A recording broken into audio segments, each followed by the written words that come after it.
Hi, എൻ്റെ ഒരുപാട് നാളത്തെ ആഗ്രഹം ഒന്ന് സാധിക്കാൻ പോവുകയാണ് കേട്ടോ. അപ്പോൾ അതിൻ്റേതായ സന്തോഷം എനിക്കുണ്ട്, ഒപ്പം ചെറിയൊരു പേടിയുണ്ട്. അപ്പോൾ ഞാൻ കണ്ണനെ കൂടെ കൂട്ടുന്നില്ല കേട്ടോ. എന്താ വെച്ചാൽ ഞങ്ങൾ ഹോസ്പിറ്റലിലേക്കാണ് പോകുന്നത്. ഉച്ചയ്ക്ക് ശേഷം ഞങ്ങൾക്ക് സിനിമ കാണാൻ പോകാൻ പ്ലാൻ ഉണ്ട്. ഞാനും ഏട്ടനും മോനൊക്കെ കുറേ ആയി കേട്ടോ ഒരു തിയേറ്ററിൽ പോയിട്ട് സിനിമ കണ്ടിട്ട്. ഞങ്ങളങ്ങനെ തിയേറ്ററിൽ പോയിട്ട് വാഴ സിനിമ കാണാൻ ഉച്ചയ്ക്ക് ശേഷം എന്ന് വിചാരിച്ചു. അപ്പോൾ ഞാനും ഏട്ടനും വെള്ളൂനാട് ഹോസ്പിറ്റലിൽ ENT ഡോക്ടർക്ക് ബുക്ക് ചെയ്തിട്ടുണ്ടായിരുന്നു. പോകുന്നത് എന്തിനാണെന്ന് വെച്ചാൽ എനിക്ക് ഒരുപാട് നാളത്തെ ആഗ്രഹമായിരുന്നു ബുഗാട്ടി ചെയ്യണം എന്നുള്ളത് കേട്ടോ. ചെറിയൊരു പേടി കാരണം അങ്ങനെ മാറ്റി വെച്ചു. എന്നാൽ പിന്നെ വെഡിങ് ആനിവേഴ്സറിക്ക് ഏട്ടൻ അത് വാങ്ങി തന്നിട്ടുണ്ടായിരുന്നു.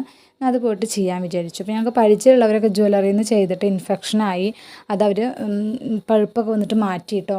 അപ്പോൾ ഞാൻ ENT ഡോക്ടറെ കണ്ടിട്ട് ചെയ്യാമെന്ന് വിചാരിച്ചു. അപ്പോൾ ഏട്ടൻ വണ്ടി അവിടെ പറിക്കാൻ പോയപ്പോൾ ഞാൻ അവിടെ കുറച്ച് നേരം വെയിറ്റ് ചെയ്തു കേട്ടോ. പിന്നെ വീഡിയോ ഒന്നും എടുത്തില്ല. എനിക്ക് നല്ല ടെൻഷനായി വേദനയ്ക്ക് വെച്ചിട്ട്. പിന്നെ ധരിപ്പിച്ചിട്ട് ചെയ്തിട്ടുണ്ടായിരുന്നു, അതുകൊണ്ട് അപ്പോഴൊന്നും വേദന ഉണ്ടായിരുന്നില്ല. വന്നിട്ട് സിനിമ കാണാൻ പോയി. സിനിമ കണ്ട് വന്നപ്പോഴേക്കും വേദന എടുക്കാൻ തുടങ്ങി കേട്ടോ. അപ്പോൾ ഈ ഒരു ഓയിൽമെൻറ്റ് പുരട്ടാൻ പറഞ്ഞിട്ടുണ്ടായിരുന്നു. 2 നേരം ഓയിൽമെൻറ്റ് പുരട്ടിക്കോളൂ.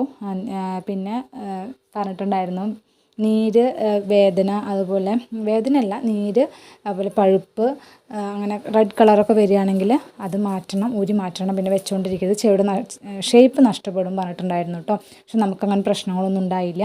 അപ്പം ഞാൻ വീഡിയോ അപ്ലോഡ് ചെയ്യുന്നത് ബുഗാട്ടി ചെയ്തിട്ട് 4-5 ദിവസം കഴിഞ്ഞിട്ടാണ്. എനിക്ക് ഒട്ടും തൊടാൻ പറ്റിയിരുന്നില്ല കേട്ടോ. മുടി ഇടയ്ക്കിടയ്ക്കിട്ട് വലിക്കുമ്പോൾ നല്ല വേദനയാണ്, ചെറുതായിട്ട് ബ്ലഡും വന്നിരുന്നു. ഇപ്പോൾ ഓക്കെ ആയി.